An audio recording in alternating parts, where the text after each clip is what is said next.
What piece of logic would it take to change your mind? I really want you to think about that for a moment, about your position in atheism. Is there a piece of logic, just one piece, that you'd be willing to say, hey, I'm going to entertain that, and that alone would change my mind? Or would you entertain that a piece of logic could change your mind? Well, I want you to think about this for a minute. So, arguments in general, when we get into an argument, we typically don't argue over something if we only have like one point of justification for it. A lot of times things are a little more deep-seated in us, a little more meaningful if we're going to argue about it. And so if someone brings up a point of contention with us, well, like that is wrong because of A, B, and C. I have many points of justification. Now, does that actually mean that I am correct or right? We know that it does not. If you've ever been in an argument that you lost, you can find out that all your points of justification just kind of melt when it comes to the truth. But when we get into an argument, we're often pressed, because arguments get emotional, we get pressed into the space of looking for further justifications. And in a heated argument, we will obviously pull out more and more justifications to affirm us. But the question then is, how does one ever get to the point when they would change their mind or could change their mind? And it always happens basically the same way. There is usually a singular point that cries out, that signals that you're wrong. And you actually begin to pay attention to that, and then the dominoes begin to fall. Alex mentioned something along these lines. He said that there are moral intuitions. He talks about there's these moral intuitions that we pay attention to. We just kind of know in us what is good or evil, or that, murder and killing is bad. And that's kind of the same thing here. We have these intuitions that, that piece of logic there, that piece of truth there is probably like, maybe I need to pay attention to that. And the question is, do we pay attention when those signals fire? Or do we get to a point where in an argument that we're biased and stubborn, and at that point no longer are we going to listen to reason? And we should know that even an irrational person can endlessly justify their position. It doesn't have to make sense to anyone else in the world, just to that person alone. And they can justify a position and justify a position and justify a position, no matter how illogical it seems. And so that's just a question we have to ask ourselves, is like, what is there a point of logic that I would ever secede to? So in Alex's recent, or not, actually, I think this video was made about 8 months ago. He's doing a response to, can atheists really have ethics or morality, I think it is. And there's 2 points in that video I wanted to address, and I will leave the link to the video in the description. But there's 2 points that I would really like to address in it. One is, there is a certain point in his discussion with his counterpart, and I did not catch the guy's name, but they're explaining how you'll ask a Christian, like, what's God like? You're like, he is amazing. He is the best thing in my life. He is just beautiful. So they press a little bit, and they're like, so could you explain that to me? They're like, well, no, I can't explain it. And they're like, so you have this experience with God that's just so meaningful and so purposeful and so this, that, or the other, and you can't explain it. And it was just kind of glossed over. It was kind of like a hee-hee point. The only problem with that is we can't explain any of our emotions completely. And I know you could equate their emotion with God, but an experience of God has an emotive feeling or quality to it. But let's just talk about conversation limits for a second. There is no emotion that any human being has ever described to another human being that they fully encapsulated with all the details they needed to completely explain the emotion they were having. So somebody can say, oh, I was really surprised. Like, oh, you were surprised? Like how much? Like a lot.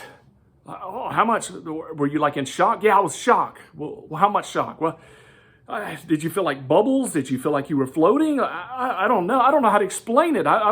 We just used the words that we have identified with it to try and attempt to explain things that actually happen to us, but that doesn't mean that they're not real in any kind of fashion. It's actually noted that poets continually try to express love or hate or sadness, or that there are endless stories that try to communicate the human heart in, being frustrated or torn apart in warfare.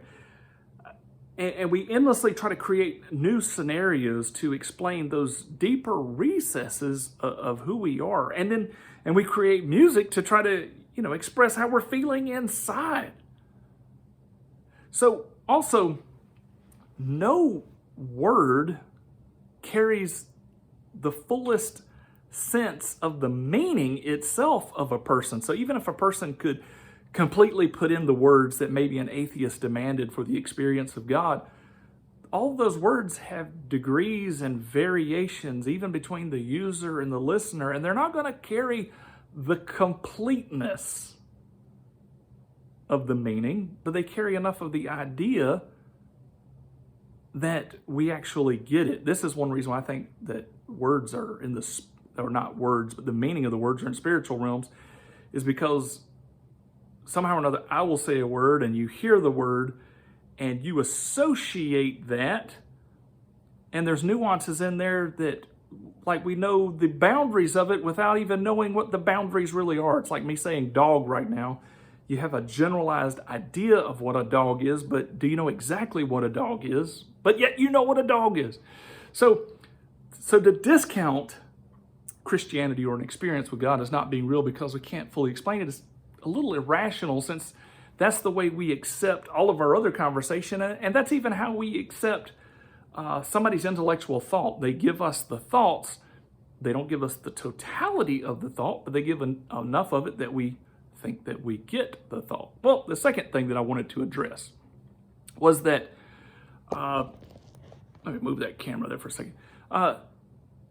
I wanted to address is, he mentioned getting an ought from an is, and basically was talking about this, like, how do you get from the facts of reality? How do you get from the facts of reality into and over to morality and what we should or shouldn't do as a human being?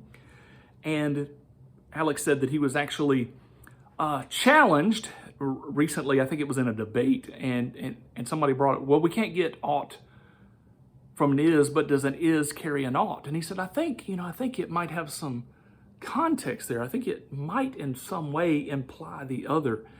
And they were so close. They were so close to getting this. And so I'm going to share with you an ought and an is that is completely intertwined and perfect. I'm going to give you the is. Here is the is. There is a right and wrong. That is a factual statement that we can't get out from underneath. I know what the relativist is going to say. They're going to like, well, there might be right for you, but it's wrong for me, and we're going to be situationalist on this, but yet there's still the universal application, is there not? That you now think it is universally correct to be a relativist, which just hints back to the fact that there is a right and wrong, and that each human being believes in a right and wrong.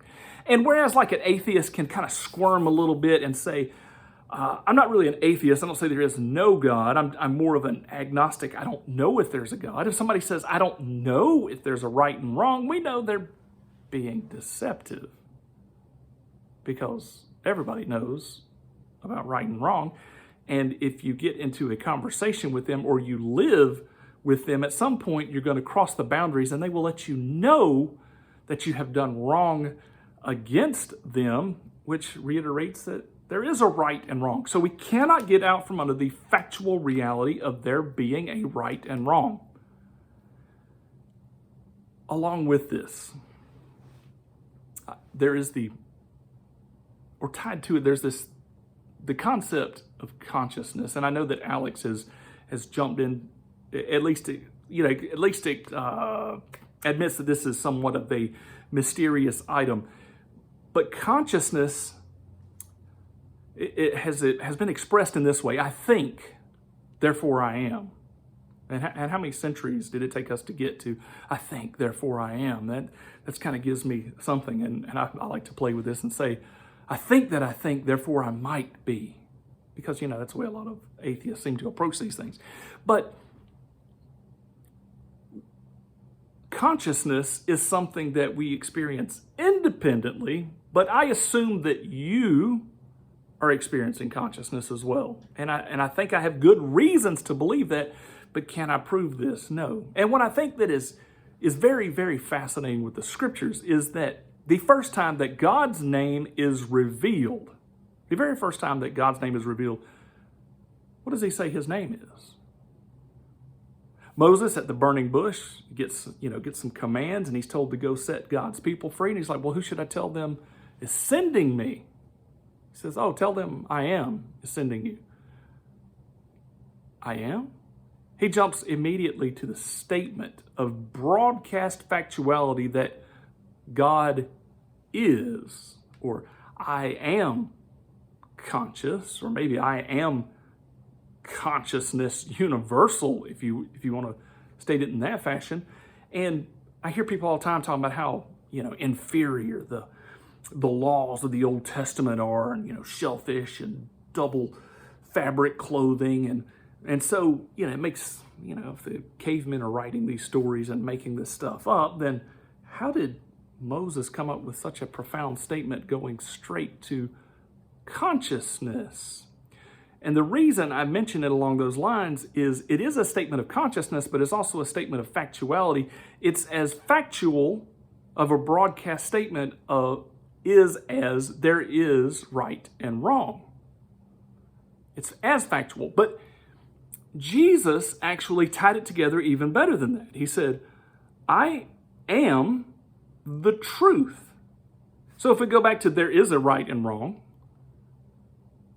we're dealing with facts here. We're dealing with a factual concept. There is a right and wrong, which there is a morality, which is true. And then Jesus says that he is truth. We're starting to see this tie-in. That I am the truth. And he also says, I am the way. Well, there has to be some kind of flow through this right and wrong metric, and if you flow through it properly, obviously then you're going to be living, which is the third aspect. This aspect being that Jesus said, I am the way, how to live. He says he is the objective reality, the truth. But then he says, I am the life. And this gets down to the scientifically experimental part that I tell people about all the time is like, if you want to try God out, if you want to know him, all you have to do is cry out to him and obey him and follow him and bow your knees to him. And in so doing, then you could experience him firsthand, even though that kind of gets scoffed off. But it's a way to actually scientifically verify the whole metric, just like A and Hersey Elise did. So I would encourage you to use, something like that moral intuition. And think about that spark. Think about that spark that, this could be right. And am I just going to shove it off? Or will I let logic and truth then begin to do its thing and stack and create the domino falls? And so that I can know this is the right direction for the path that I need to follow.